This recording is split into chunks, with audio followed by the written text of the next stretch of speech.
I mean, if your thesis is right and those readings are coming out in the near future, then yeah, I mean, the time would be now if you also believe that it's going to take the sector higher.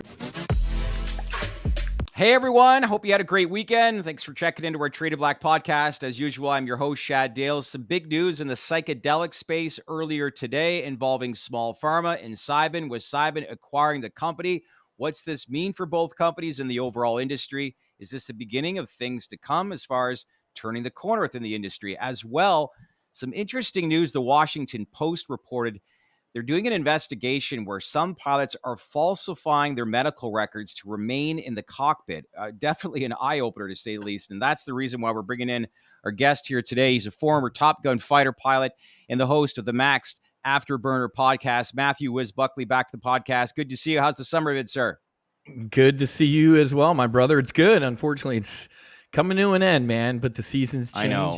So do I. Saw some pictures on social media, dropping the kiddies off. Your one son's going, you live in Florida, but one of your kids is going to school in Colorado. Is that correct? You bet. See you, Boulder, man. Coach Prime. Looking forward to this weekend and Colorado TCU game. So that'll be fun. Oh, yeah, it's going to be good. Yeah. It's funny because the spread, I think it's like 20, 21 points or something like that. I'm like, so Prime's either going to be incredibly successful or he's going to fail miserably. Yeah. There ain't going to be no in between. So, but yeah, I'm proud of my boy Jack, and he's in the NROTC unit as well, because apparently I dropped him on his head when he was a kid because he used to fly jets for the Navy like his old man. So that game's in, where's the campus? Is in Boulder, Colorado? Boulder. Yeah. Campus is sick. The campus is beautiful. Boulder's nice. Oh, yeah. Oh, some of those clips when Dion Prime, as you said, came in, just set the tone. Guys playing music, like get this crap. Like, I think he's going to be tremendously successful. Why wouldn't he be? Like, but considering what he did at Jackson State, but good for him. But what a great opportunity for a lot of these kids to learn from one of the greatest football players. And really, let's face it, he was an influencer before this whole title influencer came into the language, right? Yeah. Well, when you get your own theme song and your own brand and everything like that before social media even took off, he was one of the originals. You're right. Yeah. Anthony, he would be a problem. He'd be a real big problem. He'd be an NIL. He'd be all over the NIL. He'd make Johnny football look pretty small, I think. No? Yeah, exactly. That guy, there's a TikTok video over the weekend I was watching. Only guy to hit a home run in a postseason game, and earlier that day returned a kickoff or a punt return. And when I saw the punt return, he was high stepping at the 50-yard line. Like, the guy was just blazing speed. I swear, man, he'd give Usain Bolt a go. But anyway, Anthony Verrill, good to see you. Hope you had a good weekend. Hope the golf trip was good with the boys. It's good. Got 72 holes in 3 days. It was, it was a lot of golf. Nice. A lot of golf in sub 100-degree weather. It was a good time. Ooh. Hey, no weather's too hot enough for golf, right? All right, let's get into it. All views of the Traded Black podcast and the guests on this podcast are purely opinion. You should not treat any opinions expressed by us or guests as investment advice. And the views on this podcast are solely intended to be informational and are not investment advice. Okay, let's begin. Psychedelics. We've had 7 weeks of decline for the overall industry. Matt, you and I and Anthony, we were in Denver at the MAPS conference back in June. Can you believe it's been almost 3 months? Where does time go? But a lot of positive momentum pertaining to the industry. We saw some stocks move a couple weeks after that, but now we've had 7 weeks of decline. It's been the summer months. It's been a little stale, but here we go. News this morning where earlier today, Cybin announced that the acquisition of Small Pharma in an all-transaction deal valued at, I think it was $32 million. Is that correct, Anthony? Around $32 million, yeah, 10 cents a share. 10 cents. So under the terms of the transaction, Small Pharma shareholders will receive 0.2409 common shares in the capital of Cybin Shares for each common share of Small Pharma, which as of August 25th, 2023, represents a 43.64% premium based on the 30-day volume weighted average prices of the Cybin shares on the Cboe and the Small Pharma shares on the TSX Venture. So is this the wake-up call, would you say, Whiz, hopefully for the industry? Like, what was your reaction when you heard the news? Well, it makes sense, right? You have all these firms like a Cybin or an Atai with a lot of big R&D arms, right? But they need execution arms, right? They got to be ready for, when you knock on 100 doors, 3 of them are going to open, and Yeah. the 3 that open, you got to be ready for to potentially explode. So this is right around the time where the industry is going to start maturing into these type of agreements where it makes sense for them to get together.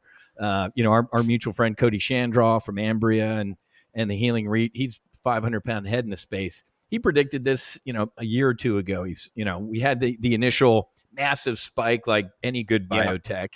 Then they kind of came down to earth with the rest of the biotechs. Now we're starting to see the consolidation. But it's interesting because, you guys were out there in psychedelic science. The guys walking around, you could tell were either feds or pharma executives, right? So it's funny that, execs from Pfizer, Moderna, all these type of places, they're going to wait for the dust to settle with all these this stuff going on, and they're going to jump in with their size 12 boots and write a check for all of them. But right now you're going to see it's still a little bit of the Wild West, but you're going to see this consolidation continue. Yeah. You don't think this is a sign of things to come, as what Whiz said, Anthony? I think so. Yeah, I mean, I thought it was interesting. I thought it was refreshing. It's nice to see some M&A in the space. It's nice to see some of our theses actually playing out in the space. And I mean, Cybin has had, aside from 003 with the psilocybin compounds, I mean, they're focused on deuterated DMT. Doug has been pretty honed in on that. This makes sense. Small Pharma has IP.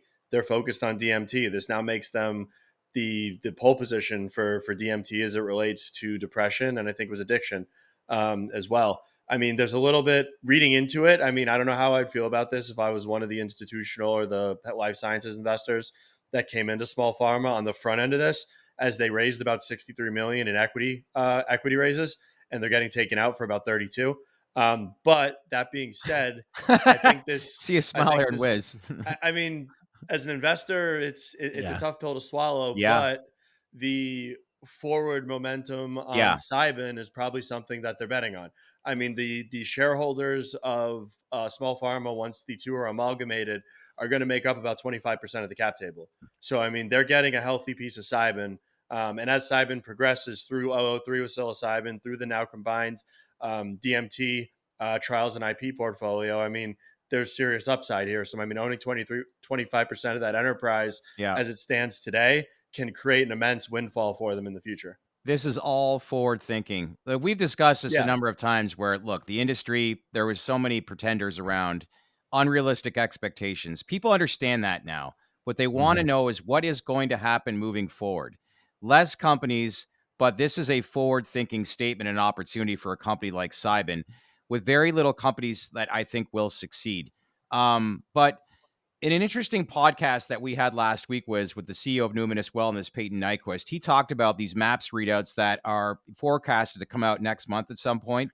And if they're as positive as what many people are thinking will be, we've touched this, me, Anthony, and Ben, who's away for a couple of days here this week, talked about just the opportunity that it presents for the industry. Peyton believes this is going to open up the floodgates. Do you agree with that? I wouldn't even say floodgates. I'd say dam, like Hoover Dam. It's not even, oh my God. Yeah. It's not even close. You can feel it, right? You guys were out there. I talked to Rick Doblin, and the results are just insane, right? When you hear the words treatment resistant PTSD, what's a political science major like me think? Treatment resistant. You can't cure that. 67% in that phase 3 trial of treatment-resistant PTSD folks show 0 signs of PTSD after the treatment. That's insane. That's wild. That's obscene. Whether it's veterans, first responders, or anybody, you guys know me. I say trauma is trauma, right? We don't trauma shame. We don't trauma grade. Don't sit there and go, well, geez, I'm not that messed up. Hey, man, if something's making you feel a little messed up, that's trauma. So I think when MDMA is legal for therapeutic use in the next 6 months to 12 months, this space will physically explode, and you will have never seen anything like it. That's my opinion. Where do you? Go ahead. I mean, I can't say anything against that. I mean, I'm completely on board with that. I mean, as everybody knows that watches the show, I'm a pretty large shareholder of Numinous. I mean, I think they've got first mover advantage in that space. I mean, I think that it's a double-edged sword because MDMA coming out first, there's probably going to be some trip ups and some key learnings that psilocybin DMT can build off of going into the future. But it's going to come out of the gate here pretty soon. I mean, 6 to 12 months with potentially coming through the FDA and being approved for therapy, when all the other companies right now are talking 2027 to bring something to market. I mean, it's here. MDMA is here. It's going to be a nice and exciting 6 to 12 months kicking it off with this announcement today. I'd put it on a whiteboard, man. If you're looking at investing in the space, MDMA is going to be first, right? Yeah. And Rick said that. He's like, this was the layup, man. It was legal. We had great stuff going on with therapeutic use and all sorts of stuff. It escaped the lab, right? Not COVID. We're talking MDMA, or maybe it was COVID. So if you missed MDMA, the next part of the whiteboard is going to be what? Psilocybin. The next part of the whiteboard after that's DMT, and then finally all the way to the right is like ibogaine or an iboga. So that's going to be the progress. So Rick's like, dude, we're attacking the closest alligator to the boat that can be therapeutic and approved by Uncle Sam. That's going to be the dam break, to use your words, for the other healing modalities as well. Well, as investors consume content, learn more about this space, do we look at this as like, do we have to wait 6 months to 12 months before actually MDMA is legalized? But do the readouts, and if they're as strong as I said, they think they are, do we see just a constant climb right away? Like, what do we look at as far as short term for Q4 pertaining to this industry? Do we see a spike and then it be brought back down, let's say in like October, November? Or do you think that we're in the next stage, the next wave of this industry where things continue to climb over the course of the next 6 months to a year? Anthony, I'll start with you, or even Whiz, if you want to take that one. Yeah, I mean, I think we get some momentum. I mean, just being real, I don't think liquidity is going to just avalanche into the space. I think it's going to be, you're going to see an uptick in excitement. I think you're going to see an uptick in interest. I think it's going to be people are going to take a tactical approach with a lot of these companies, as they are on junior exchanges. They're lacking liquidity. There's some things from an investor profile perspective that, I mean, institutional guys aren't just going to start pouring in to these stocks. That being said, I wouldn't be surprised if Cybin, Atai, Compass, if they have other targets on their list to take out here in the coming months. I mean, there are, I'd say, probably 5 companies out there that are prime takeout targets that these platform plays could gobble up. And you don't want to do that after these readouts come, if everything starts to trend to the upside. I mean, the time to consolidate and the time to get an M&A deal done is now, when these valuations make zero sense. And when you say now, you mean like now, in the next week or two. Yeah, I mean, if your thesis is right and those readings are coming out in the near future, then I mean, the time would be now. If you also believe that it's going to take the sector higher. Yeah, good point. The a good analogy, Shad, that I use with Top Gun Options members is, this is the internet in 1999. Yeah, right. You got Google, Pets.com, Enron, and like Netscape and Amazon. You invest in the right 3, you're rich. You invest in the wrong 2, they're broke. Like Cody said, man, there will be some consolidation. If you're not interested in trying to pick winners, I think Anthony nailed a couple. I love Cybin, Atai, MindMed.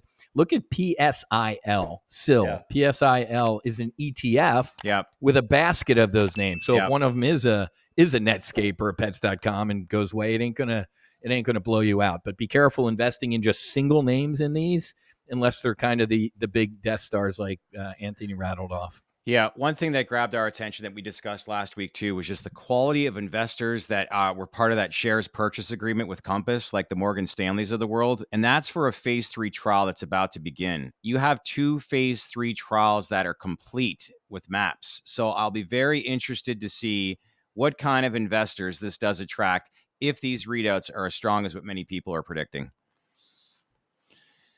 All right. I thought you were going to say something, Anthony. That's why I cut off. I was going to say Morgan Stanley weren't an actual investor. They ran the book on the deal. Sorry, my apologies. Can you outline maybe some of the investors that were involved? The names weren't disclosed. It was a group of institutional life sciences investors, and then Morgan Stanley was running the book on the financing. Yeah, correct. All right, so we touched on that. Here's an interesting story, and that you actually brought this to my attention before we actually started this podcast, Whiz, which really is an eye-opener. It's a story from the Washington Post reporting that the FAA has been investigating nearly 5,000 pilots suspected of falsifying their medical records to conceal that they were receiving benefits for mental health disorders and other serious conditions that could make them unfit to fly, documents and interviews showed. More notably, the pilots under scrutiny are, no surprise, military veterans. So break it down for us as to what exactly is going on here and really how we've gotten to this point. It's so I personally live this, right? Obviously, when I was separating from the Navy, like a lemming following all the other guys and gals out the door to go be rich airline pilots. When I separated from the Navy, you do like a separation physical, and there's a big group of us getting ready to get out, go be rich airline pilots, and half the guys, so to speak, were like, "Hey, man, make sure you put everything down that you're a quadriplegic and PTSD and all sorts of crazy shit." Because you'll get, monthly benefits and your kids get to go to college for free, whatever it was. And I'm like, I'm messed up. I got some PTS and I got some stuff wrong, but I'm starting at FedEx next month. How can I tell the VA I'm a nutcase and the FAA that I'm perfectly fine, right? Because the FAA physical said, have you ever, not like recently, have you ever suffered from PTSD, anxiety, depression, blah, blah, blah? What do we put? Nope. Yeah. So, what are you going to do? You're damned if you do, damned if you don't. But most guys and gals say, hey, man, I flew fighters off an aircraft carrier successfully. I didn't kill myself. I can handle flying an airliner. Right. So it's kind of, I knew this day would come, man, because I remember looking at that form going, because one of my buddies is like, dude, don't worry about it, man. It's the government and those two systems don't talk. I'm like, you know what? With my luck, one day they're going to talk and Whiz will end up getting screwed. So it's interesting because some guys are lying and then some guys are lying. Like I lied to hide my stuff. I'm like, I can fly an airliner. I'm good to go. And other guys lie that they're really messed up. So Uncle Sam jumping in here with their size 12 boots, it's sad because, and as you guys could probably guess, each squadron had a flight surgeon. Yeah. Right. And the flight surgeon was supposed to be your dad or your mom. Like, you can tell me anything. I'm here for you. If you're not feeling good, you never talk to that guy. If you went to that guy and said, you know what, I'm a little sad. They're like, oh yeah, that's good to know, Whiz. Yeah. You're grounded. Here's the wings off your chest. So it's this shitty gray zone or area where if you self-report that anything's wrong with you, you're done flying, man. So we have to have a resolution to this where you can, right? Yeah. And in that article that you cite, Chad, I mean, they bring up some really horrific examples, like the German Air Wings jet or whatever the name was. The guy, like, captain went to the head before they landed. Guy locked him out. And he flew it in the side of a mountain. Or an Air China jet or the Egypt Air jet. It's never happened in America, right? No. So, I mean, yeah, most veterans that I know who fly, they're captains, they're first officers. They're honorable people and they feel like shit having to lie to hide this stuff, or they're self-medicating, or they're drinking. So I give the flying public, all the listeners right now, a choice. Would you rather your first officer or captain veteran take a week off and go get their mind, body, and soul together? Or would you prefer them keep drinking, medicating and hiding their stuff? It would increase air safety if veterans were kind of given a little bit of a free pass here, but wow, it sucks. That is, I mean, this should be, it should be door number 1, 10 times out of 10. I mean, we don't have enough pilots as it is. Exactly. That's exactly. We don't, and I mean, I'm damn sure, I'm assuming we probably are lacking enough airmen in the military as well. So, I mean, this is a real catch-22 that needs to be solved, and it needs to be solved humanely and tactically to get it to where it needs to be, because this is human capital that we can't really be without. So I can tell you, no names or anything like that. We've referred or helped a ton of airline veteran pilots to go do the medicine. And they are completely different human beings. I had an old F-16 buddy reach out to me. He's a captain in American. He's like, Whiz, I've been in therapy for 16 years and I pay cash because I don't want Uncle Sam having a record. So I will tell you that I'm doing my best to help these girls and guys kind of go get their mind, body, and soul right. And of course, they can't come back and tell anybody they did that, because that's also an issue, right? We're getting there, but right now it kind of sucks. God bless people like Melissa Lavisani, who's called lobbying in Washington. I know Oh, you've yeah. met with a lot of people, and we asked her like who she's speaking with, and she's meeting with people like Cory Booker, Chuck Schumer. She said like they want to be obviously tactical when it comes to like obviously the psychedelic space and the approach with all this. They feel like they've been quote unquote burned when it came to how cannabis was pitched to them. I this is the part of me where like these two industries are so complete opposite based on the Correct. data that's been Yep. performed. But based on your conversations that you've had in Washington, do you believe it's progressing and it's grabbing enough attention?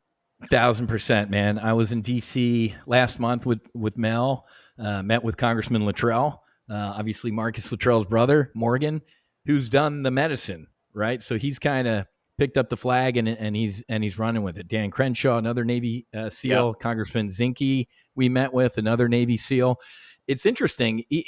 We targeted mainly Republicans because the Democrats are like, we're already here, fellas. You're wasting your time with us. Yeah. Still, some of the Republicans, they have the cannabis taint, right? Oh, this is fun type of thing. I'm like, dude, laying on a bed in Mexico for 12 hours, getting my ass kicked was not fun. It was it was the best ass kicking of my life. But when I give my 2-3 minute ibogaine, 5 MEO DMT, I flipped in the bed speech, they look and go, okay, so it's not recreational. So long answer to your short question, it's definitely different and it's definitely trending in the right direction. I mean, when you get Navy SEALs standing up in Congress going, hey, man, this saved and changed my life, you kind of sit up straight and listen to them. Yeah. We've interviewed a few celebrity athletes.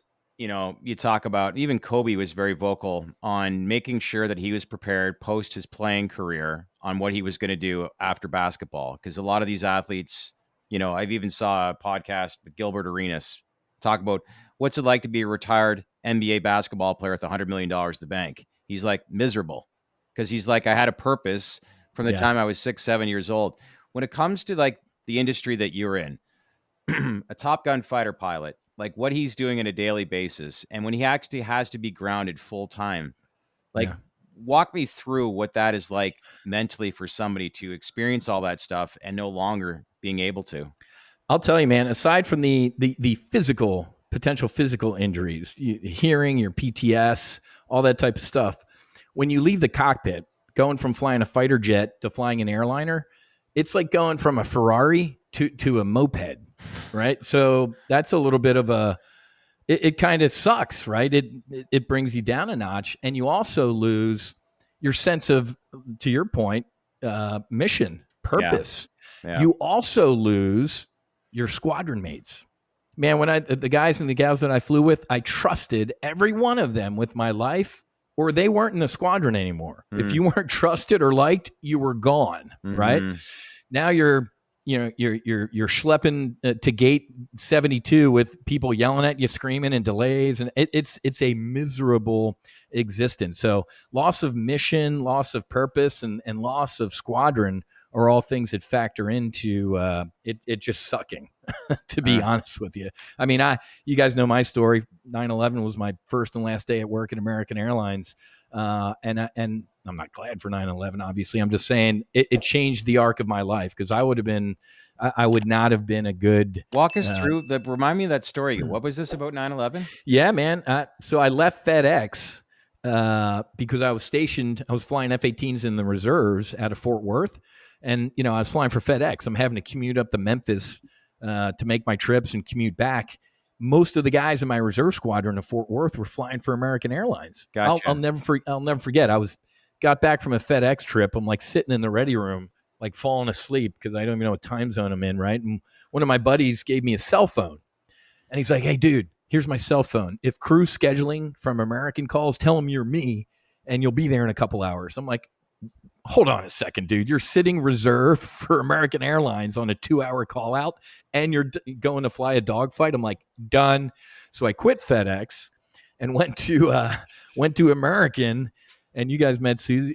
You guys met Susie. I was packing the morning of September 11th, and she came in and said, hey, man, somebody hit the World Trade Center with an airplane. I'm like, I'm busy, woman.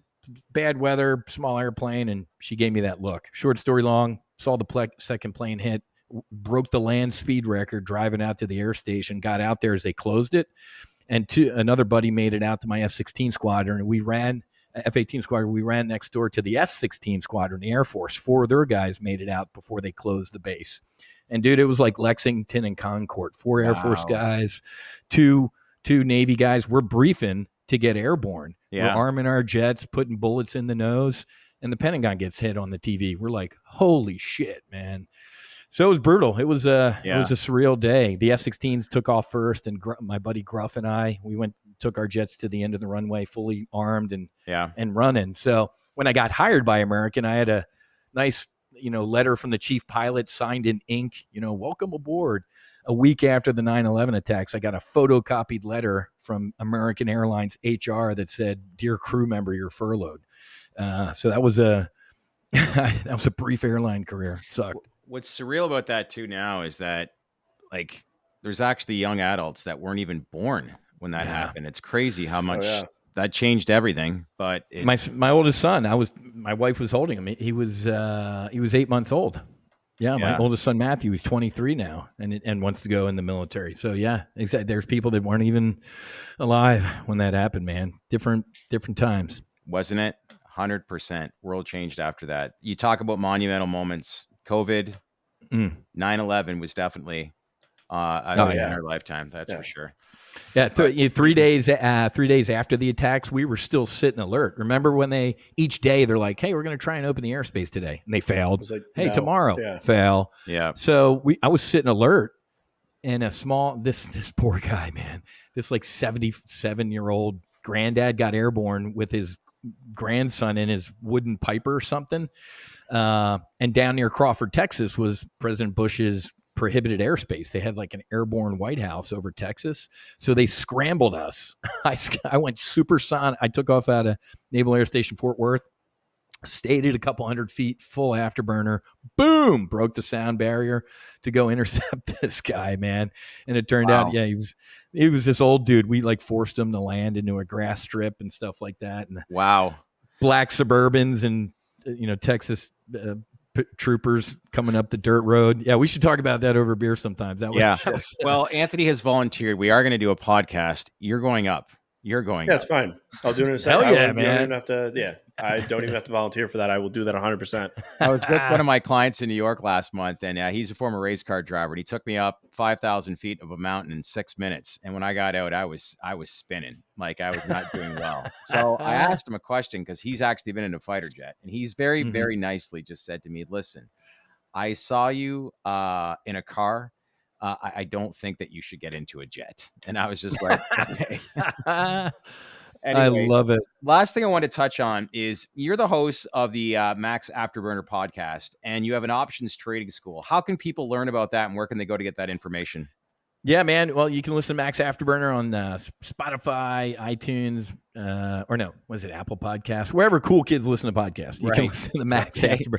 Listen to number 7, Lucky 7, because that's when I debriefed the medicine for the first time, man, with Marcus Luttrell, Jared Taylor, and a couple other guys. Then you can go to topgunoptions.com to check out what we do. I teach people how to trade options, man. And it ain't hard. It ain't rocket surgery. If I can do it, anybody can do it. Yeah. Well, you had was it a 5 or 10 year career on Wall Street? Yeah, just under 10. Yeah. Wow. It was a good time. Yeah. And then moved down here to South Florida. And I was in Chicago for 3.5, 4 years at that volatility arbitrage firm. And that was different, man. I felt like Eddie Murphy in trading places. I was Valentine, man, little old retail trader getting called up to the big leagues. But you know what, man? I realized during my time up there ain't no such thing as a smart money. We, you, me, us. There ain't no. Whenever CNBC, the legendary investor, I'm like, you mean the guy that lost X this or did this wrong? Don't listen to that shit, folks. It's not. Yeah. This ain't that hard. Trust me. I've been in the rooms with some of these legendary investors, and they put their pants on one leg at a time like we do, man. Yeah, and for some of our younger audiences, Eddie Murphy is a comedian. An actor. If people haven't been alive since 2000, you're right. He is man. the They haven't greatest. seen Yeah, Trading tell me your age Places. without telling me your age, right? But at the end of the day, I can relate to this. But Anthony, I'm Yes. sure you probably, well, you're a big Yes. Eddie Murphy fan, aren't you? Oh, I love that. That movie's great. I It's love a Eddie great Murphy. movie. Oh yeah, Beverly the scenes Hills on the Cop. floors and the Yeah. Duke brothers. I mean, forget Oh, it, yeah. man. Yeah, that Delirious. movie's great. Delirious. That's Dave what- Chappelle even talks about Eddie Murphy being the man when it comes to stand-up comedy. I mean, dude, Oh, he Eddie was Murphy. Two of my favorite stand-up comedians are Robin Williams and Eddie Murphy. Oh man, Their Yeah. stand-up was Yeah. absolutely hilarious. Yeah. And it was just nonstop vulgar. too. It was just Yeah. vulgar and raw, and they don't get enough credit for their stand-up. how long were you? What years were you on Wall Street? Moved to Chicago in 2005 Okay. or 6, and then back down to Florida in 2010. Okay, so you saw your fair share of new emerging industries that came onto the scene. Psychedelics, where's it rank? It's number one. It's zero, does, huh? dude. This is the moment, right? I was in the board of trade. I was in the Cboe during the financial crisis, man. I went over. I was at the VIX pit when it hit like 90, and everybody Wow. was going to jump out the window. So I kind of had a Forrest Gump career, kind of weaving my way through Life. important things in life. Yeah, Yeah. 9/11 or the financial crisis. But man, I will tell you, two lines on a chart, man. There's one line with the world, the United States going parabolic down. You just can't. We don't even have enough time to rattle off from war in Europe to Taiwan and Iran. Is our own shit show here in the United States politically. The economy's starting to crack. That line is being intercepted by the rise of these healing medicines, man. Yeah. Could you imagine? I joke. I'm like, if we could kidnap Vladimir Putin and Zelensky and throw them in Mexico for a weekend or Costa Rica, we would have no war. I guarantee it. So this isn't the next big thing. This is the thing. And I don't say that lightly. I mean, 5 years ago, if I heard me talking like this, I'd give me a wedgie and steal my lunch money. Yeah. But that dude died on a bed in Mexico on the floor of a home. And I've never been a better husband, father, or human being. Yeah, it's so amazing. Again, this ain't for everybody. You can climb a mountain and heal, go meditate, walk on the beach. There are different healing modalities, but radical people or radical trauma might need some radical healing. I don't know if you saw the first GOP debate, but Vivek, one of the lines him saying about how we really need to identify and re-identify what our image is as a country.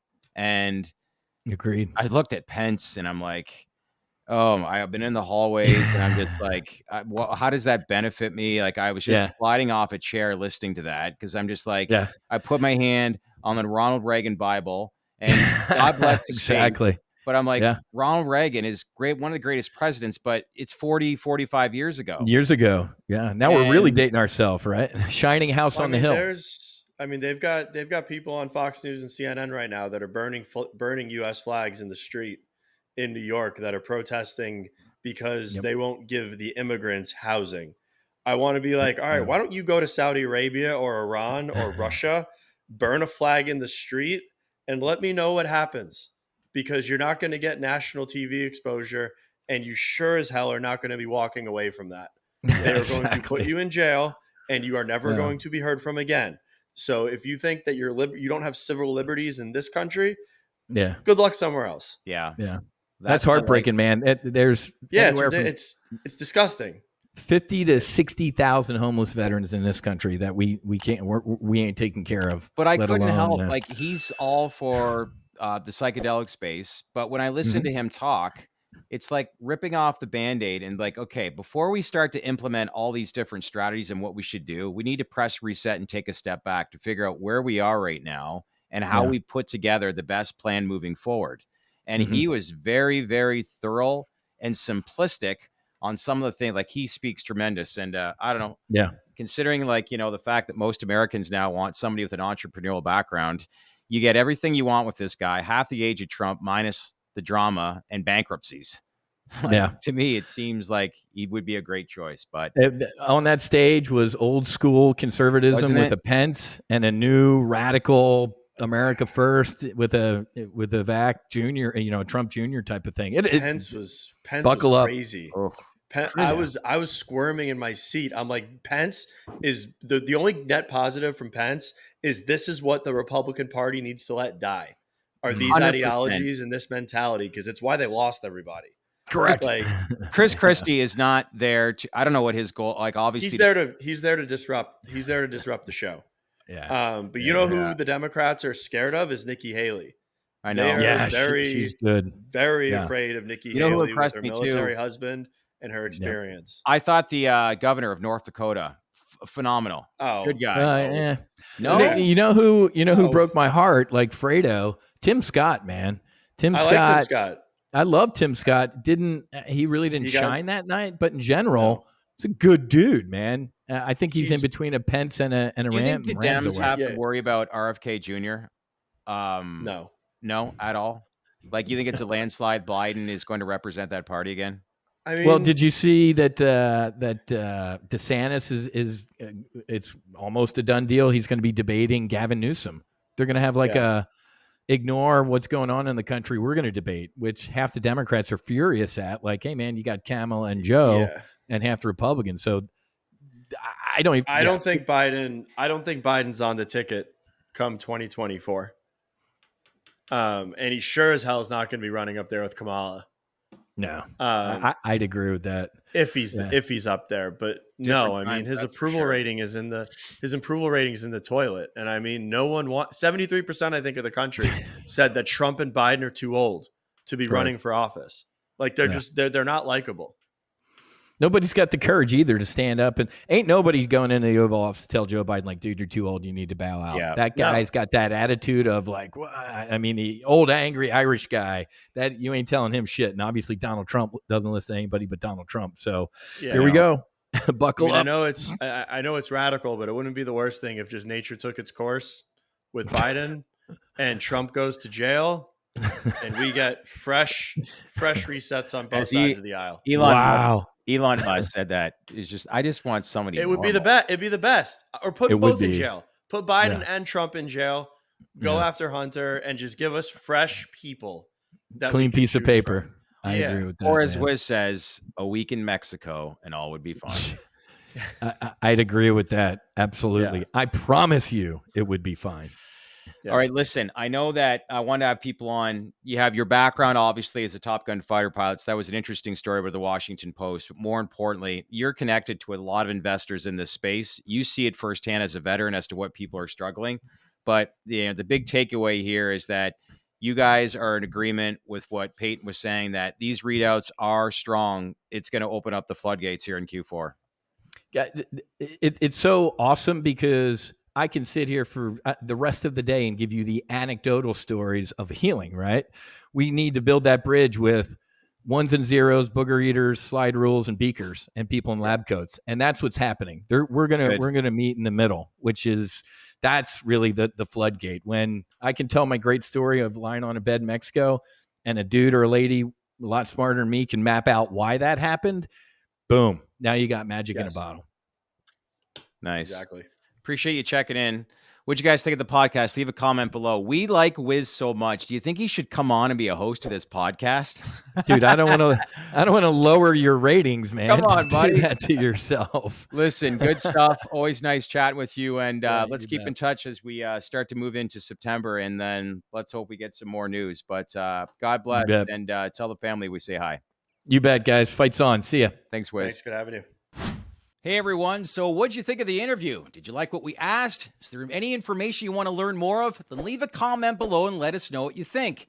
As usual, share this video with your network, smash that like button, and most importantly, make sure to subscribe to our channel because we would not be here without you. Thanks for watching, everyone.